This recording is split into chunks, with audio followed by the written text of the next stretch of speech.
The Raging Kucing here this morning talking to Kelly Carson of DeerSafe Victoria. Kelly, what's happening today with DeerSafe?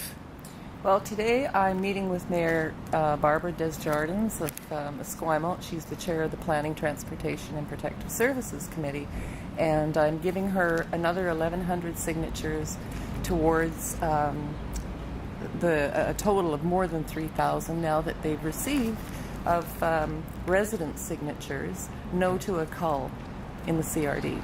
So everyone who has signed this has talked to us or gone to the website and printed off this petition, had their friends sign it, and mail it in to us. People do not want to see the deer killed in this community. So this isn't even just DeerSafe doing this. This is really the community. This really is working towards this. Yeah, this is really the residents of the CRD putting their voices toward no cull. What started all this was 400 letters written to the CRD, with a lot of them complaining about deer in their gardens. I've gone through those letters. Several of them were written by the same person who had written in maybe a half a dozen times. But in total, 400 letters to the CRD 2 years ago started all this drama around the deer, and now the CRD says that they should be culled, and they're happy to facilitate that. So what hasn't been heard are the residents who don't want a cull, who haven't written in letters. So we've been out talking to people. They've approached us, and they signed this petition, and we're giving it to the CRD today. That's wonderful. Obviously, hard work paying off. You have something concrete you can give to them. Have you given them signatures before, and what was their response? This will be the third round of signatures we brought in we presented to them. The first time was to Mayor John Rance when he was the chair of the planning committee. That was last October, and he received more than 1,300. The second time was at a CRD meeting, and delegations were up, and one of our members presented them with 600 signatures, and now we have about 1,100 more. Okay. So this is ongoing. We're not quitting with this, because I think the CRD has got to start listening to the people who want humane options. Right. And the CRD hasn't engaged with DeerSafe Victoria directly, asking them for any help or advice on the situation? Not at all, no. The CRD has pretty much ignored this organization. Mm-hmm. It's my hope that they're not going to ignore more than 3,000 signatures. Not because they came from us, but because this is the opinion of other taxpayers. Yeah, definitely. And those taxpayers obviously have shown that they have a great interest in seeing non-lethal solutions chosen over lethal ones at this point. Absolutely. And this is what they're saying. Well, I hope your meeting with Mayor Desjardins goes well, and look forward to seeing what DeerSafe is going to do in the future. Well, thank you. Unfortunately, the Raging Kucing wasn't able to be at the meeting of Mayor Desjardins and the DeerSafe Victoria, but we did have a chance to have a phone interview with her and listen to what she had to say. She brought in her petition of 1,441 signatures.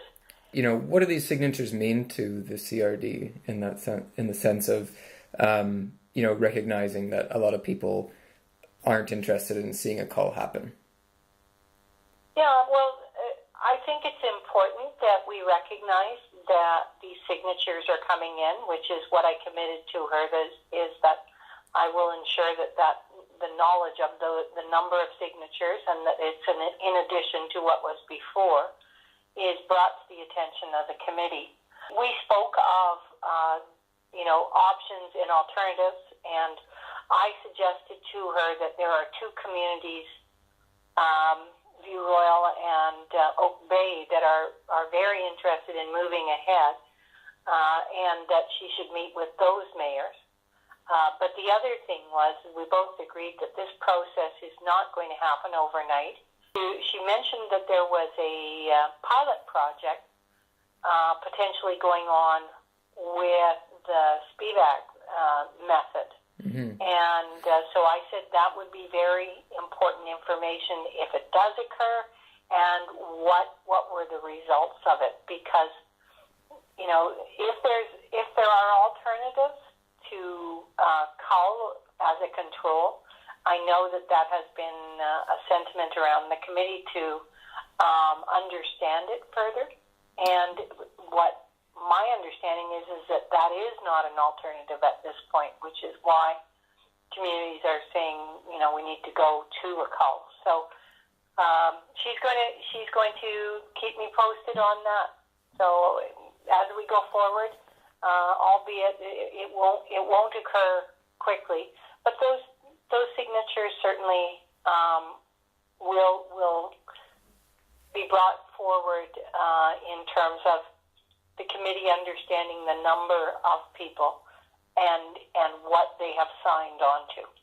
Recently at the Living with Wildlife conference, the minister, one of the Minister of Wildlife, I believe, reported that, they don't hand out licenses for culls and such, or to kill deer, until other alternatives have been tried and seen non-successful. So in terms of that, with the CAG and other, just work done by the CRD so far, generally there's kind of been a leaning to, it seems, for a cull. Do you feel like the CRD is committed to trying alternatives before a cull? What CRD is doing, and you're right, and CRD got that message back from the province, that nothing gets looked at in terms of something as drastic as culling, mm-hmm. unless all other avenues have been tried or are in place. So CRD has been going out to municipalities to have them look at what are the steps that need to be taken and putting those steps in place before the ultimate request to the province to go forward with some sort of control. Right. And so municipalities are looking at their bylaws, and that needs to be in place. There are other ideas and comments around fencing. All of those items that need to be done and dealt with before going to the province are in the process of being discussed with municipalities and or moving forward within municipalities. And that's why I say it's not going to be any quick process toward the end result. So right now, I know municipalities are putting bylaws in place, do not feed deer, et cetera, those sorts of things that can, mm-hmm. help to control. Yeah. But at the end of the day, if this pilot project came forward with this alternative method of helping us to control the deer, in the meantime, absolutely, I would be supportive of the committee re-looking at, okay, we've done this step, this step, this step. The next step is there another way of controlling other than cull? Well, this pilot project is showing that. We need to look into that. Right. So, I think there's a time frame so that we can watch and see what's happening with the pilot project. And nobody wants to be in the ultimate position of having to do a cull if there is, in my view, what I hear is nobody wants to be in that position if there is an alternative that's viable. Right. I mean, I guess the CRD has about approximately 3,000 signatures now altogether. Uh-huh. Is there a number that will be, will turn around the idea that a cull needs to happen that can stop the proposal if that is what is proposed? I can't answer that because it's every issue as it comes forward. Right. It's how relevant is it at this time? Mm-hmm. If you're looking at how this goes forward, at some point over the next year, coming up to next November is municipal election. Mm-hmm. And so issues like this one may become more in the greater public eye throughout that time period, which may make it have more emphasis and people pay more attention to it. Right now, we're not at a stage at CRD where we're at an internal stage where municipalities, as I say, are doing the bylaws and doing what they can Mm-hmm. to reduce the deer population or the concern of deer to their residents in whatever methods they can, which is the education. Right. We're not going to get to that ultimate goal and the request to the province until sometime next year. Right. Will that make those voices more relevant? I would suspect so. So, Kelly, I understand you. We just talked to Mayor Desjardins, and I'm just wondering about your impressions of how the meeting went this afternoon. Well, it was a very positive meeting. I think she was very open to discussing with me what humane alternatives there are to a cull, and I was able to really hammer home the idea that first we need to prove there's an overpopulation. And then I went on to describe the deer count in Invermere and how they had worked it out, which was a loosely scientific count, 2 people in a car taking a region and counting the deer they saw within a 1-hour period at the same time. And I mentioned to her that there was no way of telling if one doe hadn't been counted twice or even 3 times while she crossed backyards. So the mayor realized that it's impossible to get this deer count. However, you can't go onto a population control management program without knowing your numbers. Mm-hmm. So she agreed with me on that and gave her something to think about. But one thing I have to mention is these bureaucrats aren't in their positions for very long. Barbara Desjardins only had her position for 6 months as chair of the planning committee. So before that, I think I missed one chair, but there was Mayor Rance. These bureaucrats are constantly changing their position. They shift around, and this, we were kind of laughing about that. I said I'm keeping track, but I kind of lost track of her. I thought it was Alistair Bryson who was the planning committee chair, but at any rate, she agreed that the bureaucracy is going to take a long time. Yeah. She said she didn't see bylaws being put in place for killing deer for a year, maybe more. And she also said, and then once we have a bylaw in place, we have to go through the Ministry of Forest Lands and Natural Resources. So I reminded her that there's not a lot of trust in that process with residents in the CRD because the Kootenai cull went ahead very quickly. So if they were following this process of proving that they had tried other methods to control deer,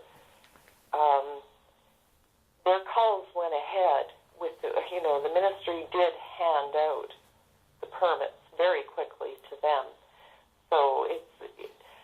Right. It seems sort of, I guess, not in line with what they're saying now, and perhaps it's a bit of a backlash from how poorly that all went for them. Backlash, and hindsight, hey, 100%. Yeah. So the backlash is really that now the other municipalities in BC are saying, well, we're going to have to follow some sort of rules. And the ministry has laid out those rules. They have to try other ways to handle their problem before the ministry will give out a permit to kill. Mm-hmm. So that didn't happen in the Kootenays in the winter of 2011. There's a big question there.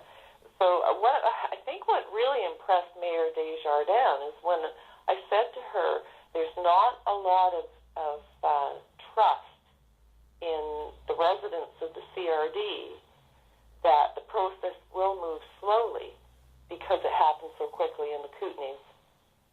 So she gets that if the issue blows up for whatever reason, and let's face it, everyone's waiting for that reason. They're all looking for it now. It's going to be, a deer finally leaps a fence and lands on a kid. Mm-hmm.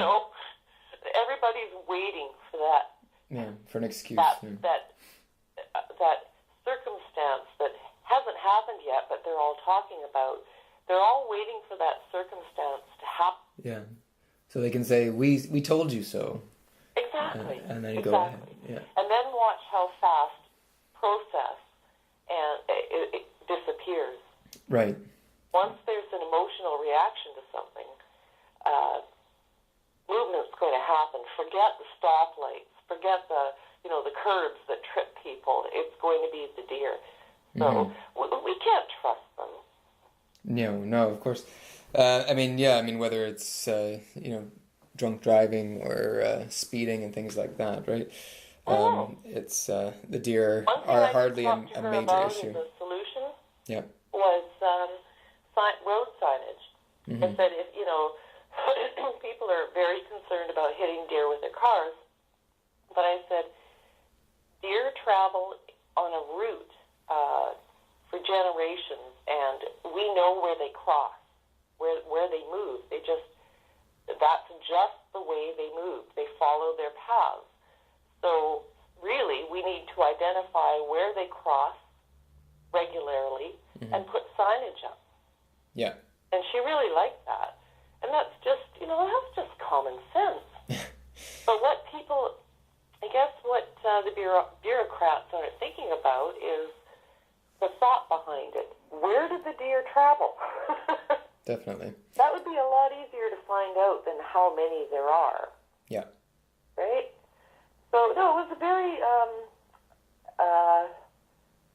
it was a positive meeting. I think she's very glad that she talked to me because it's possible that animal groups were kind of, we're stigmatized because the public thinks that we're just emotional, sloppy, emotional, only care about one thing. And I think she was kind of pleasantly surprised to find out that in talking to me that DeerSafe really is looking at the issue objectively. Mm-hmm. Yeah, no, it's... Well, as objective as you can be when you care about the animals. But we understand where the complaints are coming from. We understand that people have an issue, and we know that there are just humane ways to address them. Yeah, and I think it's a good point that this isn't just a animal issue, it is a social issue. It is an issue about how we live and the decisions we make. It's something that we're going to have to work on as a community and not just, a few people versus a bureaucracy, right? That's not the way that it has to be framed. Everybody, this affects everyone, and it affects the animals involved as well.